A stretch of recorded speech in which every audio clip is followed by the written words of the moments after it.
Welcome to Football Game Plan's FCS Kickoff, presented by the Connecticut School of Broadcasting. I'm Emory Hunt, the czar of the playbook. Mike McCarthy is producer behind the boards, and we had some big-time upsets last week in the FCS. We also had some close calls as well, and we'll see what we have in store this weekend as we break down Week 8.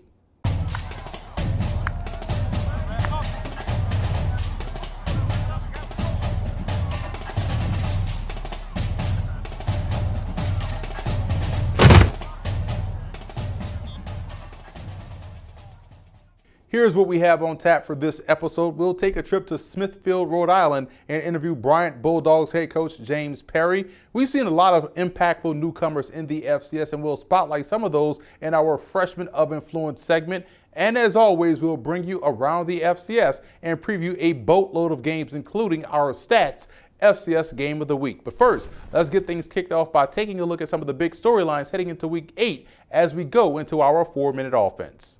As we look across the FCS, you're starting to see a lot of the conference races heating up, but in my opinion, the Southland Conference has quietly put together one of the better seasons collectively in quite some time. We're usually talking about the Southland as a 2, maybe 3-team league, but this year it's 5 deep and has the potential of getting 3 teams in the FCS playoffs. Both Central Arkansas and McNeese State are on a 5-game winning streak, while Nichols and Southeastern Louisiana are both 4-1 in conference with multiple game winning streaks as well. Sam Houston State seems like the forgotten team in the Southland despite their 5-1 record and dynamic offensive attack. Now, we know things tend to work itself out in the end, but it's hard for me not to see at least 3, maybe 4 teams out of the Southland grabbing playoff bids come November. The Duquesne Dukes are 5-1 on the season, winners of 5 straight games, and find themselves atop the Northeast Conference. What a job head coach Jerry Smith has done to get his team back on the right track after an opening game loss to South Dakota State. The Dukes defense has gotten better each and every week since then and has now caught up to their offense, and they're playing some great football as a result. Running back A.J. Hines was the story last year as a Jerry Rice Award winner, but the story so far this season has been the play of senior quarterback Tommy Stewart. The 6-foot, 205-pound passer has thrown 20 touchdown passes to only 4 interceptions, completing nearly 69% of his passes on the year. The Dukes have a big-time test this week as they play host to St. Francis. Another great coaching job this year has been by the Hampton Pirates head coach Connell Maynard. Normally we're talking about his offense and how they're able to attack you at every quadrant of the field, but this year his defense has been the big story. Hampton is frustrating opposing offenses each and every Saturday. The Pirates are only giving up 3.2 yards per rush and 155 yards passing per game. You're seeing a defense that does a great job of getting off the field on third downs and keeping teams out of the end zone once they get inside the 20-yard line. That type of effort has gotten them off to a 4-2 start to the season, winners of 4 of 5 games, with their lone loss coming in overtime against a really good Monmouth team.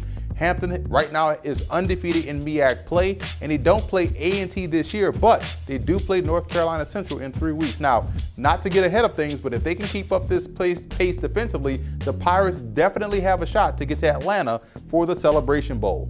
Speaking of defensive effort, out west, the San Diego Toreros have one of the better defensive ends in the country in Jonathan Peterson. The 6'1", 240-pound senior was a preseason football game plan All-American and leads the team in TFLs with 12.5 and also leads the team and the nation in sacks with 9. With the help of Peterson's efforts, the Toreros are on a 3-game winning streak and set themselves up for a huge game this week against Jacksonville as they try to keep pace with first-place Campbell in the Pioneer League. Don't forget to check out and grab your copy of one of 3 football game plan books, What Did Football Teach Me?, Football, A Love Story, and Stiff Arming Football Myths. You can find them on our website at footballgameplan.com/books.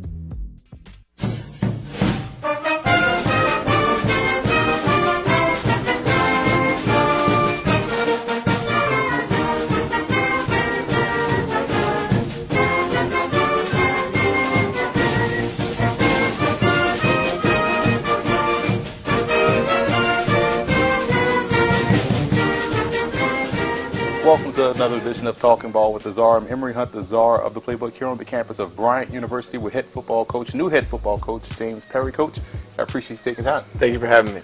I've always been a fan of how you guys ran your offense at Princeton. Everyone gets involved. The playbook is open, and it's just fun to watch. You never know what you're going to get. How did that philosophy come about for you, and is that something that you find yourself with other coaches and players getting into it and wanting to play for you and wanting to be a part of it? Well, I hope so. I think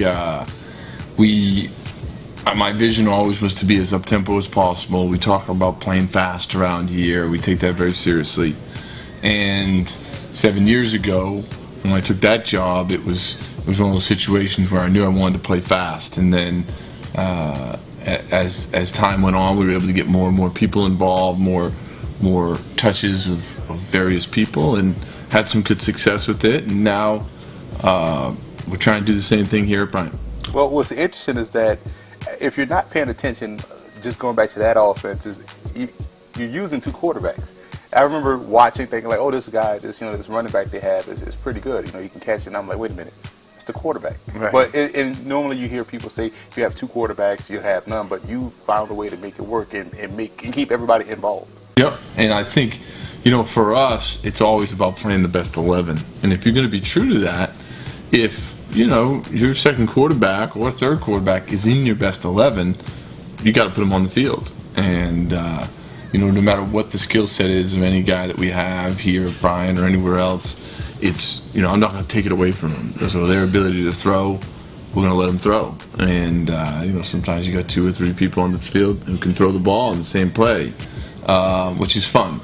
And, for us here this year, a few weeks ago, we were talking about getting 12 people a touch.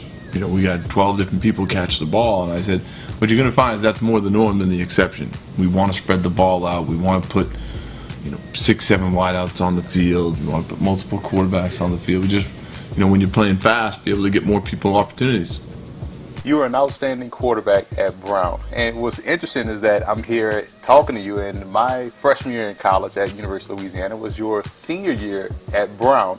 Outstanding QB, breaking all kind of records. I say all that to say this. 1999 was the first year of football here at Bryant, so it wasn't even a year old. So it's still fairly new as far as football tradition is concerned. Not a lot of history. So what made this opportunity the best one for you, and why you were able to jump at it when it came open? Sure. Well, as a New Englander, I grew up in Massachusetts. I went to school here at Rhode Island, and so I knew Bryant. I knew it was a terrific school. Academically, there were a lot of things that were a good pair for me. I had heard when we made the jump to Division I that there was tremendous commitment here, and when I went through the interview process, that was very clear. Whether it's our facilities, which you cannot beat on the FCS level. Whether it's just support from our athletic director, Bill Smith, or our president, Ron Makeley. It's really second to none. So, it was like getting on campus, being from here, it was clear that this is a program that, while we're young, can be an elite program in the FCS. Yeah, you see programs, let's say you guys are equidistant, I like to say. Brown is here, Rhode Island is here. And that makes you guys the third Division I program in the small state of Rhode Island, which speaks volumes of the type of growth process this place has experienced. Do you think you saw that growth initially when they were a Division II program moving up to D1? Yeah, and I think a lot of hard work went into making us a championship caliber Division II football program. And we're very proud of that. And those alums have been very, very strongly supportive of the program, supportive of myself and the efforts now to be a championship Division I football program as well. And, we have what it takes. I have to say, I think there's not a lot of first-year head football coaches who walk into a situation as good as the one that I walked into. And, I'm very proud of the way the kids are practicing and playing, and hope that we can have a great second half of the season. Coach, I would classify you as a builder, whether it's positionally, getting guys to be the best that they can be at their position. Schematically, we just talked about the offense, but now it's about building a program here at Bryant and sustaining the program. What does that process look like for you in year 1 and beyond? So the first thing that I did when I got hired last winter was just to get the pulse of what the locker room was like. What type of ethic do these guys have? And I'm really fortunate the guys knew how to work hard. It wasn't taking over a situation where guys were lazy or didn't. I had to change the culture of the program. We knew we wanted to do things differently. We wanted to play fast, and schematically we were going to do things differently in all 3 phases. but I didn't have to change the culture, which is great. I mean, the culture campus-wide is really terrific here. So for us, as we changed our fitness level, as we changed some schematic things, it was great to have older guys who already had the same shared values that I have from how hard we practice and so forth. And now here we are midway through the season, and it's kind of good. We get a chance to look at ourselves, say where are we in this evolution schematically? Where are we in this evolution of playing fast and what it means, and try to do some things better in some cases, and keep doing some things well in some other cases, in hopes of winning the NEC. Experience is big for me, as far as like having seen it already and having done it before. Yep. And now you're starting to see a lot of young new coaches jump in.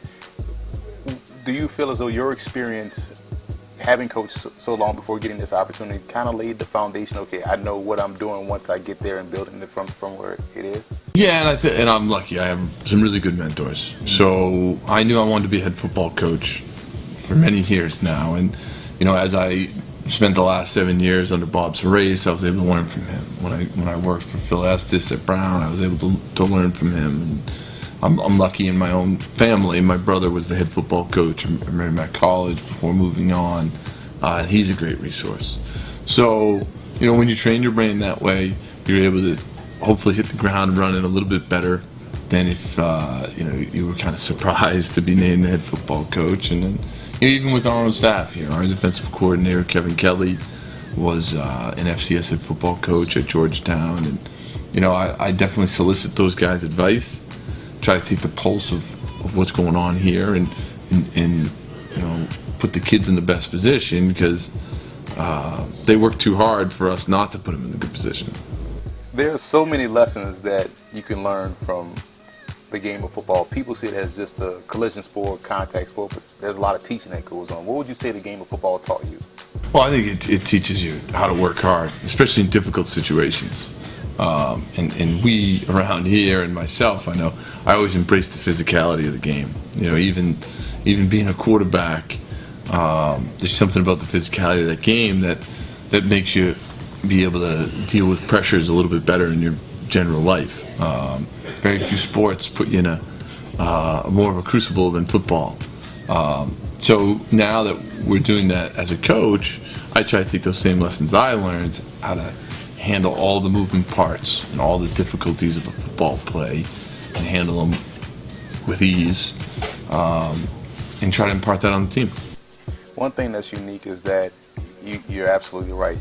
There's no other sport where you have to have a pressure situation physically, and so, but you draw on certain things that from the game that you learn that help you move on in life. I experienced that with Katrina. I had the next play mentality. Okay, this happened, sudden change, get out there and let's try to make something happen, move forward.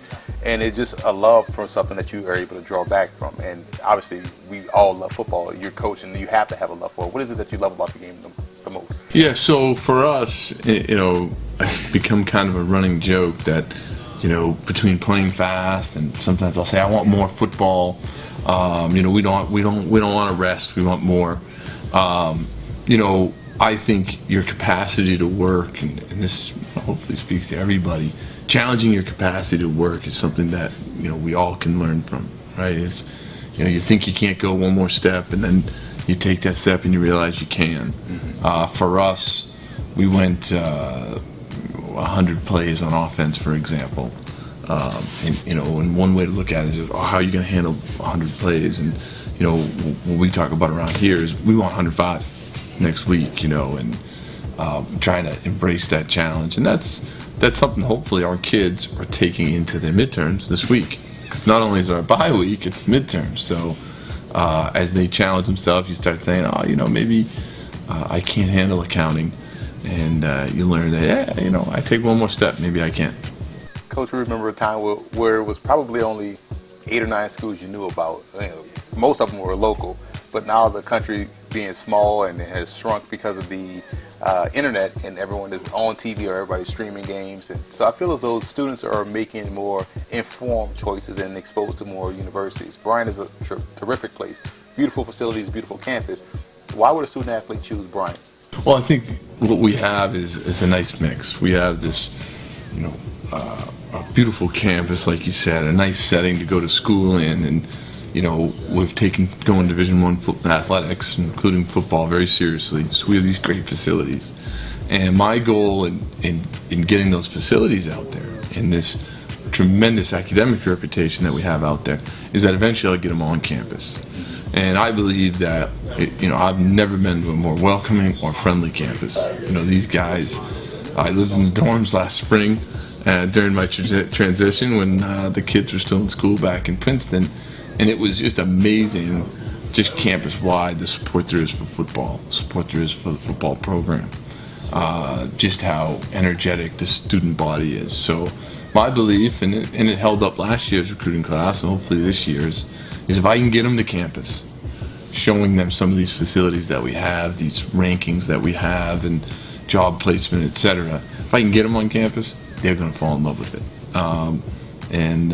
Even though we're in the season trying to win games, we're also recruiting. So I'm using that exact tactic to try to get as many people here for St. Francis, as many prospects here to watch the St. Francis game in 2 weeks, and then we'll turn our attention to getting the best of the best on an official visit in December.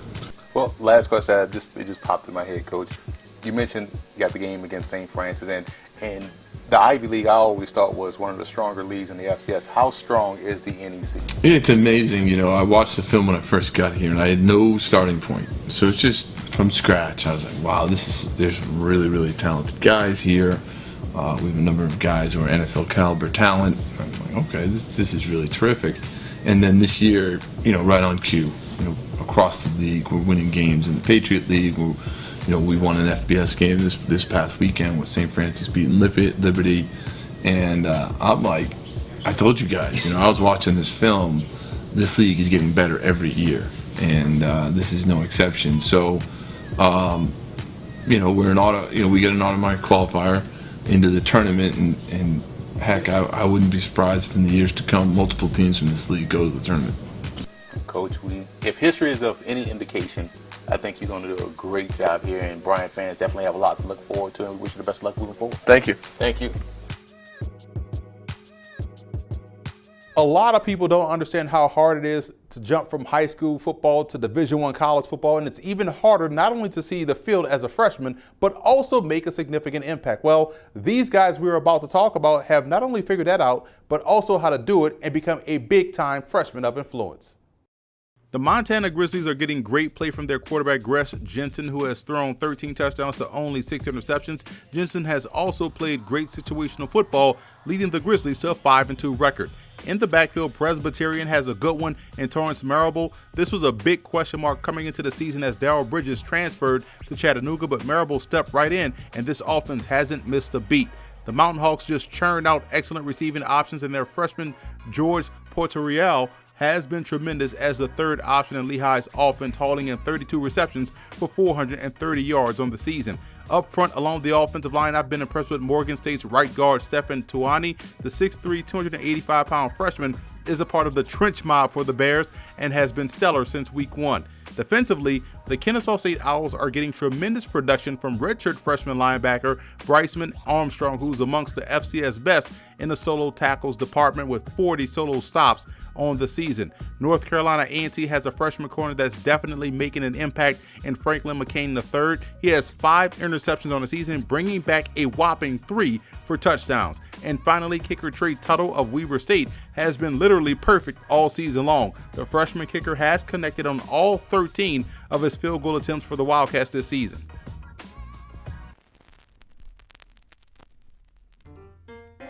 I think FCS presents such a great opportunity, at a school like Fordham and the rest of the Patriot League schools to get the best of both worlds.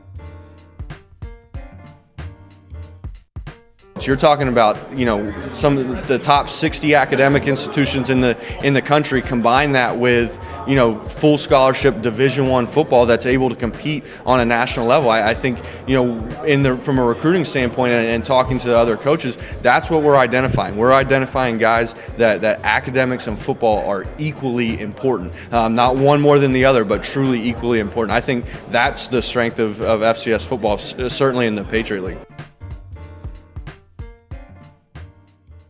What's up, FCS fans? This weekend, you can catch me on the broadcast of the Fordham-Georgetown game on the Patriot League Network. We should be treated to a great game as Fordham has one of the best running backs and quarterbacks in the Patriot League in Chase Edmonds and Kevin Anderson. While the Hoyas always boast a tough defense and special teams unit led by their sophomore sensation defensive lineman Christian Tate. Now, this game starts at 2 p.m. Eastern Time in the nation's capital on the Hill, and you can catch it live on the Patriot League Network at watchstadium.com. It's prediction time here, and we'll get things kicked off with a Friday night game in Cambridge, Massachusetts, as Harvard plays host to Princeton. This is a big-time game, as we'll learn a lot about both teams after this one. Princeton's offense has been one of the more balanced attacks in the FCS this season. Quarterback Chad Canoff is doing a fantastic job of distributing the football. Harvard can't say the same thing about its own quarterback play. The Crimson has struggled in this area this season, and this used to be a position of strength for them over the last 4 to 5 years. Defensively is where you want to focus your attention in this contest. Will the Tigers be able to take away Harvard's ground game and force them to beat them throwing the football? I believe so. I like Princeton.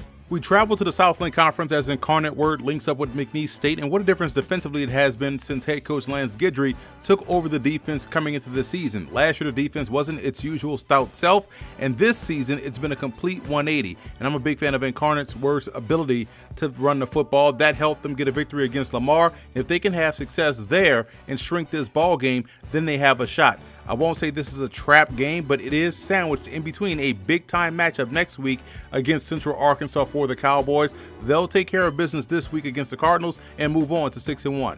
I feel like these two teams are the same squad. Both Cal Davis and Northern Arizona can light up the scoreboard, and both are getting tremendous play from their quarterbacks. The biggest question will ultimately come down to which defense can you trust in a pinch to get a key stop. What's interesting there is that both tend to clamp down inside the red zone. So where will the big plays come from? They'll have to come from outside of the 20-yard line. I believe because of Cal Davis's ability to run the football, they'll be able to generate the big plays necessary off of play action to build an early lead and the running game to sustain that lead late in the ball game.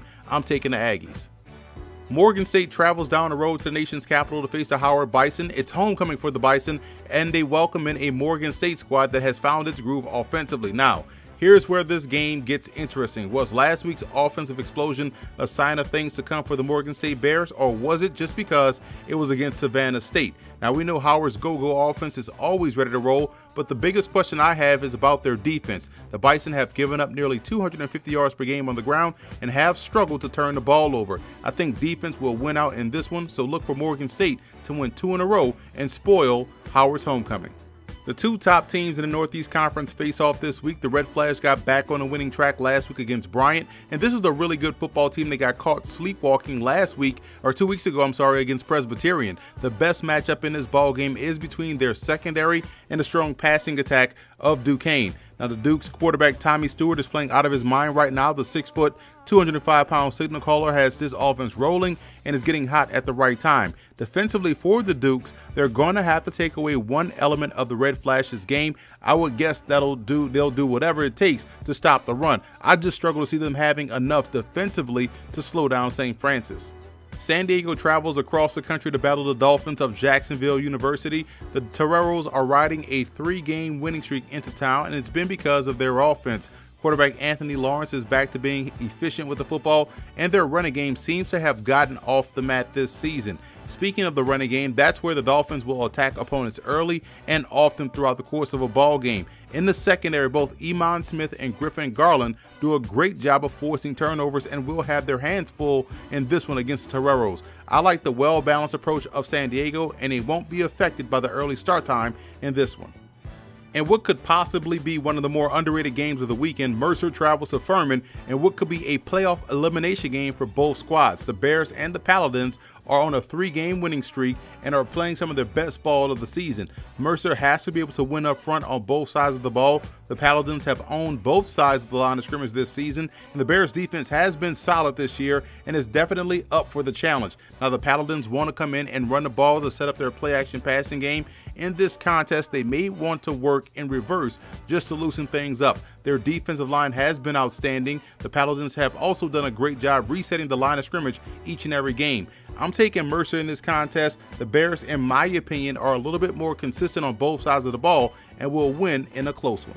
Strength versus strength battle here in the CAA between Richmond and Delaware. The Spiders offense comes in averaging 36 points a game, led by their talented quarterback Kyle Loletta. They do a great job of working touchdown to check down in the passing game. That approach has yielded numerous big plays as a result. They face a Blue Hens defense that has only given up 13 points a game and does an excellent job of turning the ball over. Delaware blanked William and Mary last weekend and now sit at 4-2 on the season, 2-1 in conference. Offensively, they're a bit limited in their approach. They're good running the football and tend to minimize their attempts in the passing game. They'll need to throw it a little bit more against the Spiders if they want to have a chance. And normally, you would take the better defense in a matchup like this, but I can't trust the Blue Hens offense to capitalize on the early stops and added possessions. I like Richmond.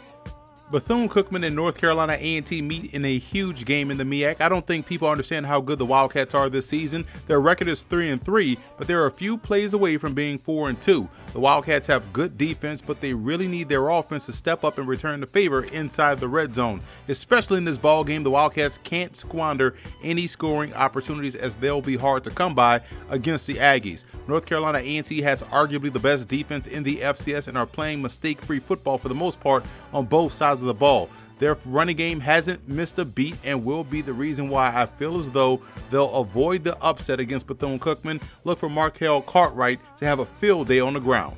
In the Big Sky, we have a great matchup between Eastern Washington and Southern Utah. The Big Red Machine rolls into Cedar City, Utah, firing on all cylinders. What was impressive last week was the Eagles' defensive effort. They really put the clamps on a Montana State offense that is tough to match up physically against. Southern Utah is coming off of an upset against Weber State, and when quarterback Patrick Tyler protects the football, great things happen for this football team. Can they sustain drives against Eastern Washington and shrink this ball game? That's a tall order to ask, in my opinion. That's why I think Eastern keeps it rolling over the Thunderbirds.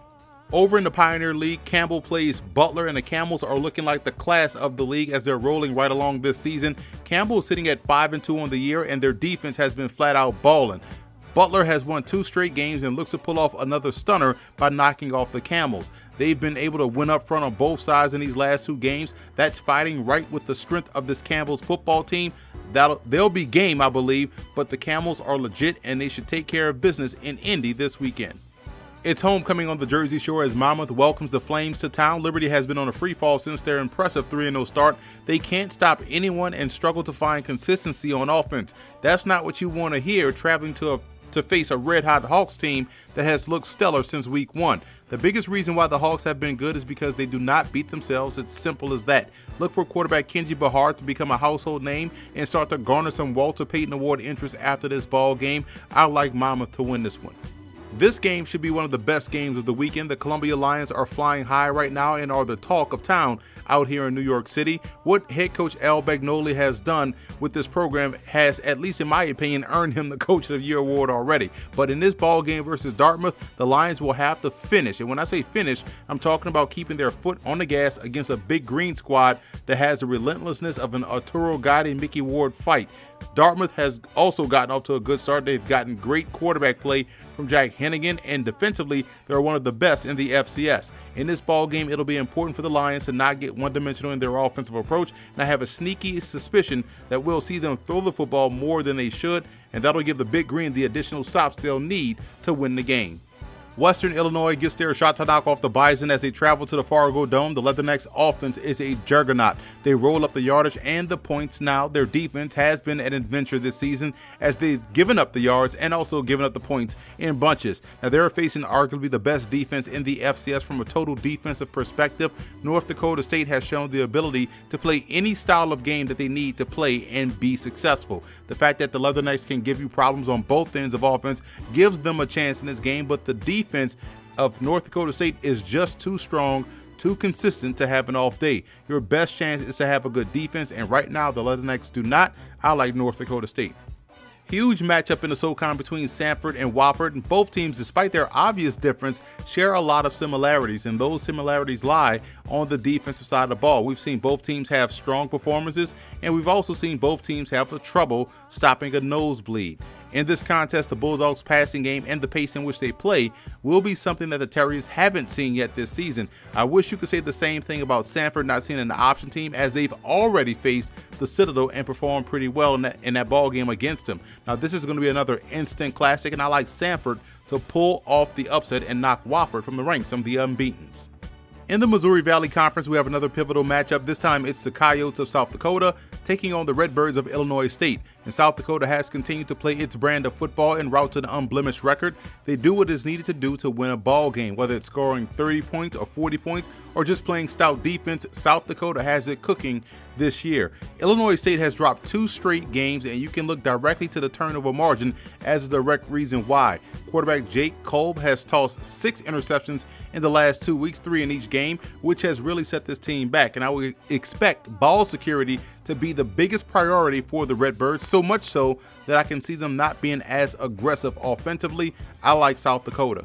Big game in the SWAC this week as East meets West, or should I say Best meets Best, as Alcorn State and Grambling face off. The Braves have been stout all season long and aren't that far off from being undefeated on the year. They've been a really good defensive football team this season, in addition to dominating up front on the offensive side of the ball. They have the FCS leading rusher DeLance Turner in the backfield and figure to feature him a lot in this ball game. Grambling is 6-1 on the season, and it's been more of a balanced, less dynamic Tigers team this year. While they aren't breaking offensive records, they're exceptionally efficient this year, and it's been highly effective, and their defense has been able to slowly get up to speed to complement their offense. Right now, they're playing their best ball of the season. I like Grambling in this ball game. All things being considered, they still have 2 of the more dynamic and explosive playmakers in this game in quarterback Devontae Kincaid and running back Martez Carter. I just can't see how those 2 will let the Tigers lose this contest. This is a game of what will surely be a rematch in December in the SWAC title game. Now it's time for our Stats FCS Game of the Week preview, and this week's game comes from the Ohio Valley Conference as surprising Eastern Illinois Panthers welcome the Jacksonville State Gamecocks to town. Let's take a look at some coaching points in this ball game for both squads, starting with Jacksonville State. For the Gamecocks, I believe they have to get aggressive versus the run, and that's going to put Eastern Illinois in a situation that they don't want to be in. They're going to have to throw the football more often than they want to, get aggressive, stop the run, keep that offense in backed up situations. Also, they have to win the special teams battle. I really like what Eastern Illinois brings to the table in the return department, and you can't allow them to work with a half a field, so you have to play great special teams. And if you get a lead, you want to take away the Panthers' confidence, and the best way you can do that, again, 1, get a lead, 2, sustain the lead and keep the pressure on them to match what you do offensively. From that output, also stay aggressive defensively. You take away their confidence, and you can win this ball game.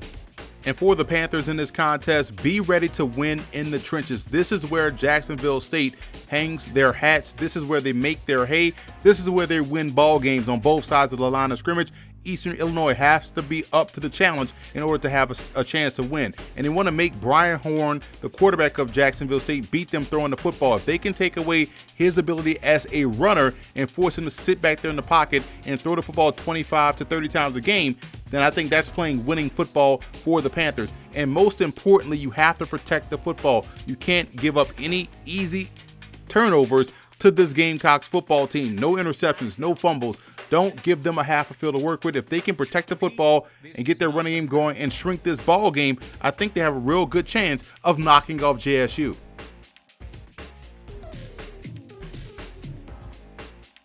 The biggest X factor in this ball game for Jacksonville State is their middle linebacker, Quan Stoudemire. I think he has had a phenomenal season so far, and he's right there in the middle of that defense. So it's going to be up to him to make sure everything is in order to where they can stop the run. If they can stop the run, they can stop Eastern Illinois. And for Eastern Illinois, I look at David Johnson, their defensive end, being the biggest X factor. This is a guy that has unique talents that really cause a lot of havoc in the backfield. But in this ball game against Jacksonville State, he's going to have to play with a little bit more control because you want to contain on the outside and force Brian Horn to go downhill with his running game, but also stay within that tackle-to-tackle box. And if Johnson can do a great job of playing with control and setting the edge and really forcing him to play within that pocket, I think that can help Eastern Illinois play great defense, not only versus the run, but also on the back end. I like Jacksonville State in this ball game. This is just a really good, solid football team on both sides. And right now, I just feel as though Eastern Illinois isn't as strong offensively or within the front seven on defense to withstand what they're going to see from Jacksonville State. So while they'll be game and they'll be into it, this is a conference game, I just think Jacksonville State will have enough to pull away and come away with the victory. So that's it for this week's episode of the FCS Kickoff. For more of our FCS coverage, visit the website footballgameplan.com/FCS Kickoff and be sure to subscribe on iTunes to Football Game Plan's FCS Opening Drive podcast with myself and David Hashagen break down the previous week and give you an early preview to what's ahead.